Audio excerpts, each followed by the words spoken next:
Salam damai dan sejahtera. Hidup di negara Indonesia yang mayoritas penduduknya Muslim, besar kemungkinannya kita akan berjumpa dengan teman atau saudara yang beragama Islam dan taat pada ajaran agamanya.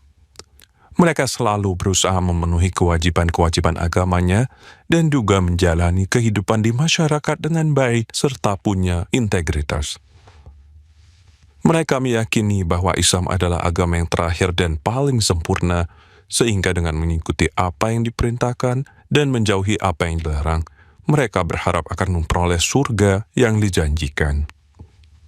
Tidak jarang kewajiban ibadah agama mereka yang banyak itu, seperti sholat 5 waktu, puasa sebulan penuh pada bulan Ramadan, dan menjalankan berbagai perbuatan amal, memberikan perasaan superior bahwa mereka adalah umat yang paling dekat dengan Tuhan Sang Pencipta.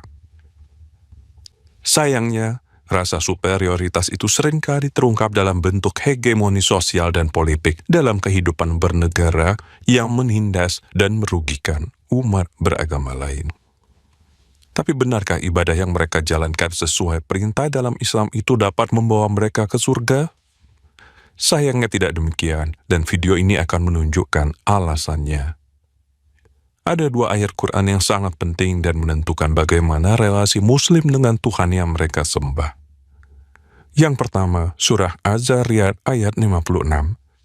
Tidaklah aku menciptakan jin dan manusia kecuali untuk beribadah kepadaku. Yang kedua, surah Maryam ayat 93. Tidak ada seorang pun di langit dan di bumi kecuali akan datang kepada Allah yang Maha Pengasih sebagai seorang hamba. Jadi dalam Islam manusia diciptakan untuk beribadah kepada Allah Subhanahu wa Ta'ala sebagai hamba-hambanya. Sayangnya prinsip ini telah memenjarakan seluruh ajaran dan ibadah Islam dalam relasi kuasa yang dangkal dan berbahaya. Dalam relasi kuasa ini, Muslim beribadah kepada Tuhan dengan 2 cara. Pertama, dengan mentalitas budak yang beribadah karena takut akan hukuman neraka, dan kedua dengan mentalitas pekerja upahan yang beribadah karena menginginkan imbalan pahala surga.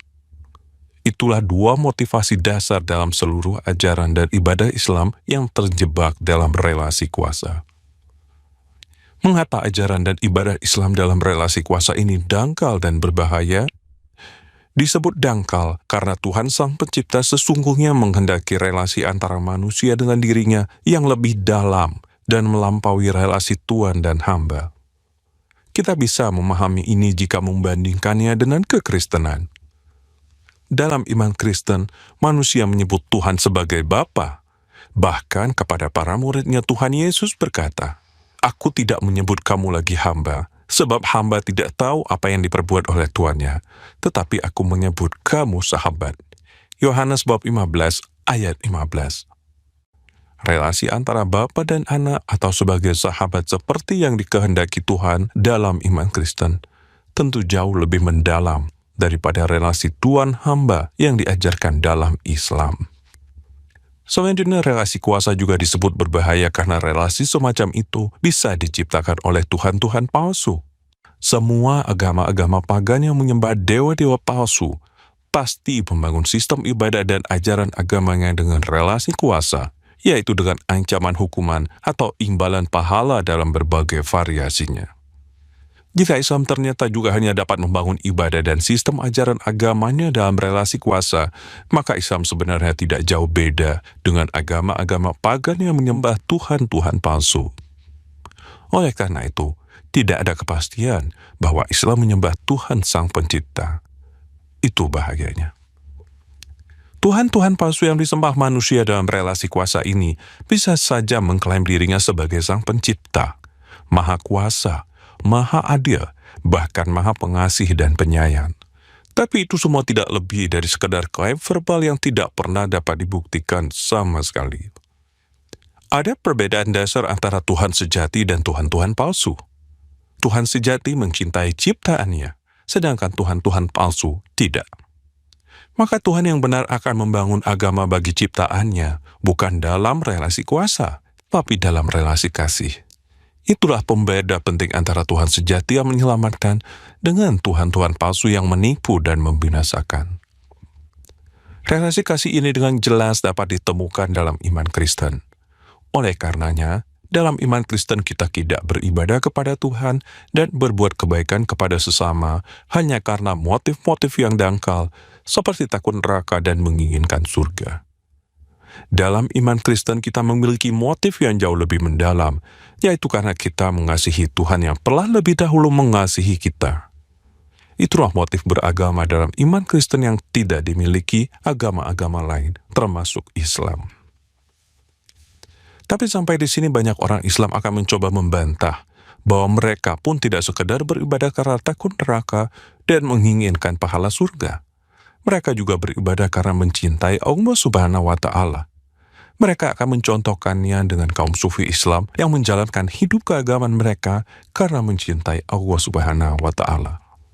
Sayangnya itu tetap tidak membuktikan apa-apa.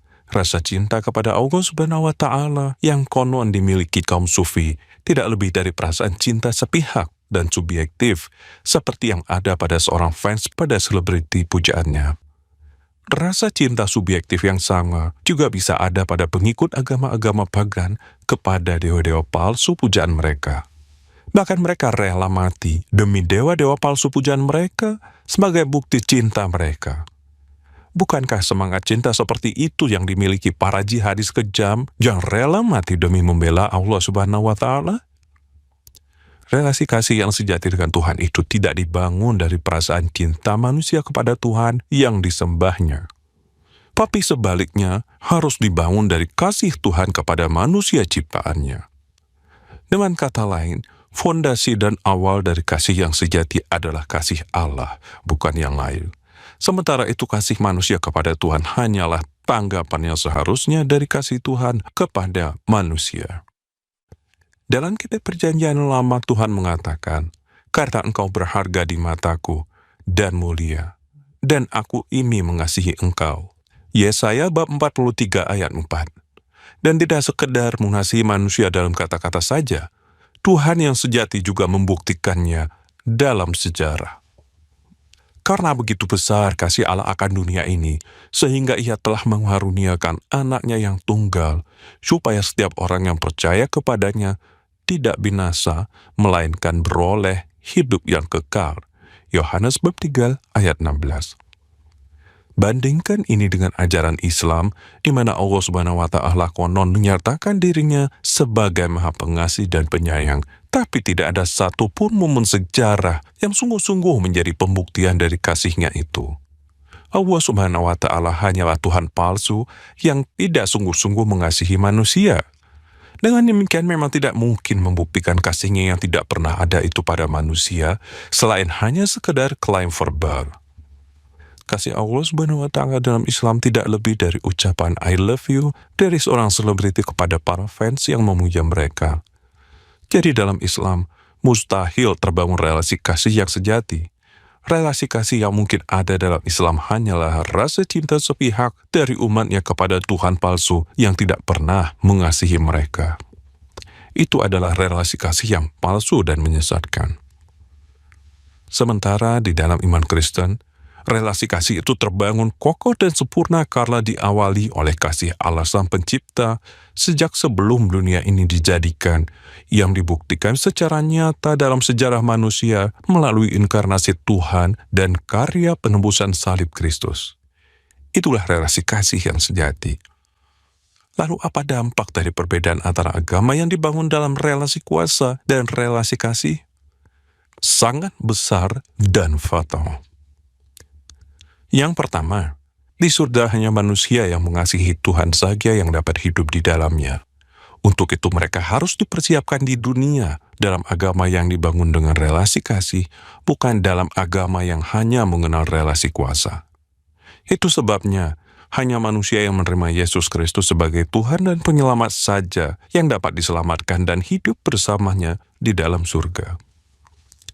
Sebaliknya dalam Islam yang hanya mengenal relasi kuasa, sebaik apapun ibadah yang mereka lakukan akan sia-sia dan tidak dapat menyelamatkan mereka dari hukuman kekal. Terutama karena mereka telah menyangkal dan menolak kasih Tuhan yang diungkapkan melalui inkarnasi Yesus Kristus dan karya penebusan salibnya. Yang kedua dan terpenting, Relasi kasih menjadi bukti bahwa Tuhan yang disembah adalah Tuhan yang sejati. Relasi kasih itu terungkap sempurna dalam iman Kristen. Sementara dalam ajaran Islam yang terjebak pada relasi kuasa dan menolak untuk masuk dalam relasi kasih dengan penolakan mereka terhadap Yesus Kristus, justru memastikan bahwa Tuhan yang mereka sembah hanyalah Tuhan palsu yang menipu. Itu sebabnya semua ibadah Islam sebaik apapun itu tidak lebih dari upaya sia-sia yang hanya membuang waktu dan tenaga, terutama karena ibadah-ibadah tersebut sebenarnya terarah pada Tuhan palsu. Terima kasih atas perhatian Anda. Viva Trisluri.